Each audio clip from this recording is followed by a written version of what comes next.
Deixa eu só inserir aqui alguns assuntos relevantes aqui, porque acabou, inclusive, de ser concluída a votação aprovada pelo Congresso Nacional, agora do orçamento. Está nas mãos do presidente da República vetar ou aprovar. E a produção levantou aqui alguns pontos que inclusive foram aprovados. Olha só, saúde, nós vamos ter 147 bi destinados no ano que vem, educação 113, Auxílio Brasil, programa importante que o presidente da República está bem focado nisso, 89 bilhões de reais.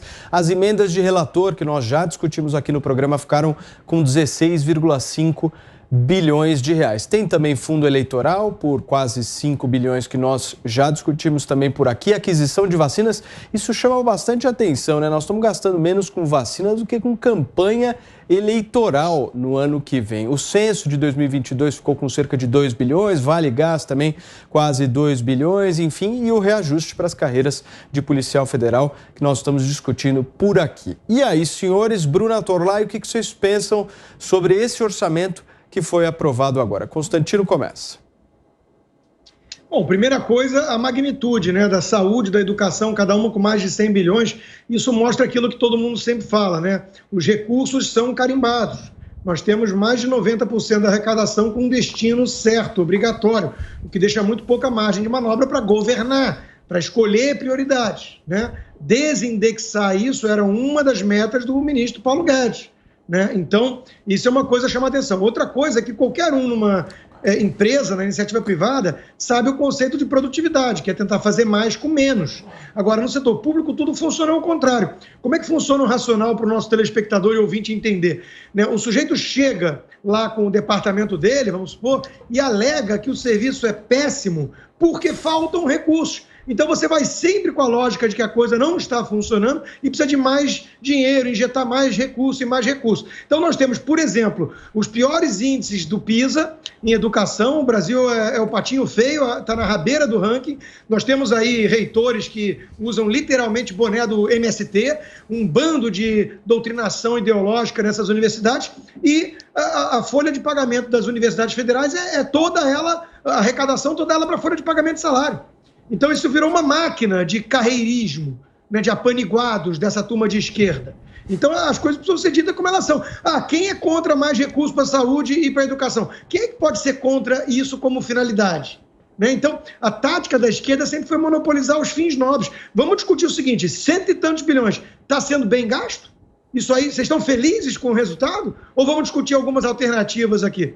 Porque, de novo, o recurso é carimbado, sobra muito pouco para investimento e para margem de manobra de governo e não estamos tendo o devido resultado. Mas é a lógica do setor público. Vai jogando mais recurso e dane-se a eficiência, dane-se o resultado. Fala, Serrão. O grande problema é que o gasto público no Brasil não tem transparência. Ele ainda é uma gigantesca caixa preta. A maior parte da grana vai para pagamento de salário, seja salário bom, seja salário que o servidor questiona como ruim. Mas a gente não tem uma fiscalização pública, aberta, direta, sobre a execução daquele dinheiro que é aprovado pelo parlamento na execução orçamentária. Esse é o ponto. Então, você nunca tem certeza. Fala-se aí 100 e tantos bilhões para a educação, 100 e tantos bilhões para a saúde.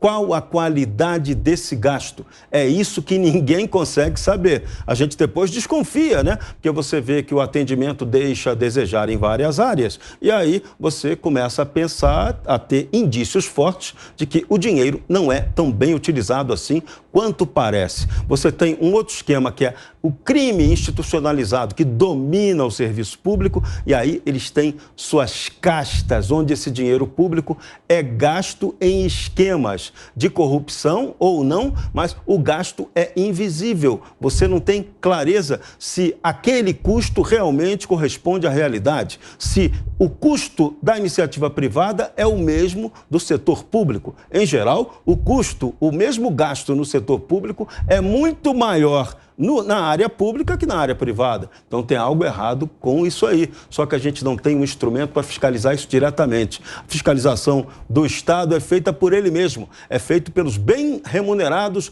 membros dos tribunais de contas. Essa turma aí é paga para fiscalizar a própria máquina. Seriam órgãos auxiliares do Poder Legislativo, mas esse Poder Legislativo também não quer que tudo seja tão bem fiscalizado, porque se fiscalizar direito, vão descobrir as interligações que há entre parlamentares e empresas prestadoras de serviço do Estado. Então, a gente tem que abrir essa caixa preta do Estado brasileiro para a gente saber se o dinheiro está sendo bem ou não utilizado.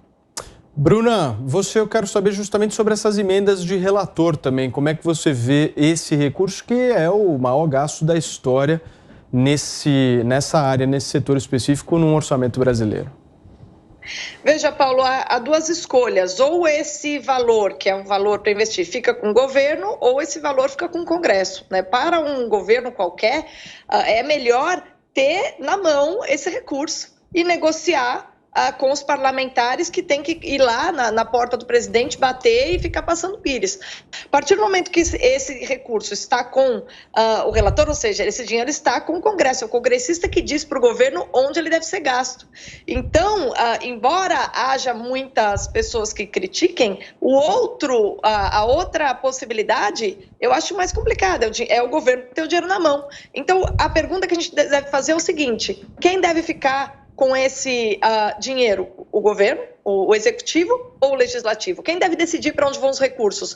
O legislativo, que conhece as suas regiões, ou o executivo, que tem um plano para o Brasil? Essa é a pergunta, tá? A gente viu aí governos que mantiveram no executivo e outros, no caso do Bolsonaro, que foi para a Câmara. Eu acredito, não tenho dúvida, que todo governo, todo executivo tem interesse, evidentemente, ficar com essa verba, mas se deixou aí ficar com as emendas de relator como um acordo com o Centrão. Eu acredito que isso tenha entrado naquele acordo, né, entre Arthur Lira, o pessoal ali do Centrão, e o Bolsonaro. Agora, eu só gostaria de dar um exemplo aqui. O Constantino falou muito bem aí sobre os recursos, né, saúde, educação, quanto que se gasta mal. Eu gostaria de dar um exemplo prático, porque eu vi isso, eu sou testemunha ocular e tenho todos os documentos. Então, se alguém quiser me processar, eu vou adorar, porque eu tenho como provar o que eu estou falando aqui.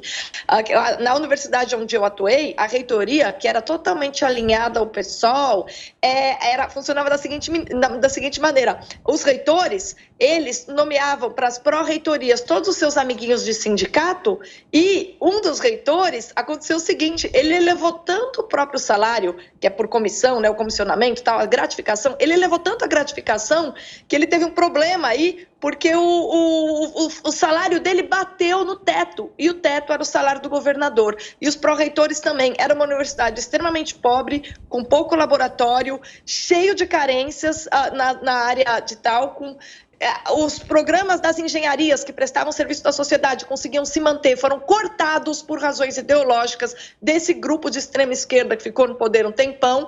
E, além de tudo, o uso que eles faziam do recurso que vinha do governo do estado da Bahia era simplesmente ratear entre reitores e pró-reitores, ter salários altíssimos, enquanto a universidade ficava ali em frangalhos e não tinha nem luz direito, tá? Então, quando a gente tem na educação brasileira, eu estou falando de uma universidade estadual, mas nas federais a gente tem essa situação em vários outros lugares. Quando é isso que a gente tem na educação brasileira, não importa quanto você aumente o recurso, se ele é mal usado dessa forma, absolutamente vai para o ralo do mesmo jeito, né? Perguntinha: o Leão da Receita deu uma mordida nessa turma que estava levando uma graninha a mais? Duvido, hein? Piperno, eu quero uma avaliação sua justamente desses pontos que a gente trouxe em destaque: o valor gasto em educação, gasto em saúde e essas emendas do relator. Olha, Paulo, começando, por exemplo, pelos gastos com a saúde, é claro que nesses 2 últimos anos, enfim, 2020 e agora, esses gastos eles devem ter subido aí de forma exponencial, porque é o mundo enfrentando uma pandemia, há necessidade de mais pessoal e, sobretudo, de compra de vacinas. E isso é caro, né? Então, é óbvio que isso tem que sair de algum lugar e é necessário, sim, mais orçamento para isso. Em relação a muito do que foi dito aí, Paulo, eu acho o seguinte, né? É óbvio que o país tem que ter melhor qualidade nos seus gastos, isso tem que ser melhor investigado e há muita gente para fazer isso, inclusive pessoal de outras carreiras no Estado. Agora, veja, a gente faz muito tempo que procura exatamente esse grau de excelência e isso não é fácil num Estado gigante. Agora, veja, é um Estado que está muito longe de oferecer o serviço que toda a população merece, mas é um Estado que também oferece serviços relevantes. E aí eu encaixo isso com a história das emendas do relator. O que isso tem a ver com o que eu disse atrás? Veja, é claro que isso faz parte do jogo político, os deputados enfim, exigirem esses recursos para que eles possam contemplar as suas bases e tal, e ninguém está pegando esse dinheiro, pelo menos se imagina, para rasgar, para colocar no bolso, não é isso. Pelo menos eu acho que não deveria ser isso. Muitos deles, inclusive, estão pegam esse dinheiro para exatamente investir em saúde, em educação, na construção de estradas, enfim, pavimentação de ruas e tal. Só que a população de todo o país tem o direito de saber o seguinte: olha, esse recurso foi liberado pro deputado João e esse recurso vai para a cidade tal. O problema é quando você não sabe quem indica, para onde vai e por que vai. E eu estou falando isso porque muitas vezes esse recurso viaja e vai para um outro estado que não é, inclusive, o estado do próprio deputado proponente. E aí, por quê? Porque essa generosidade com a circulação desse dinheiro todo. Então, é isso que o país tem o direito de saber.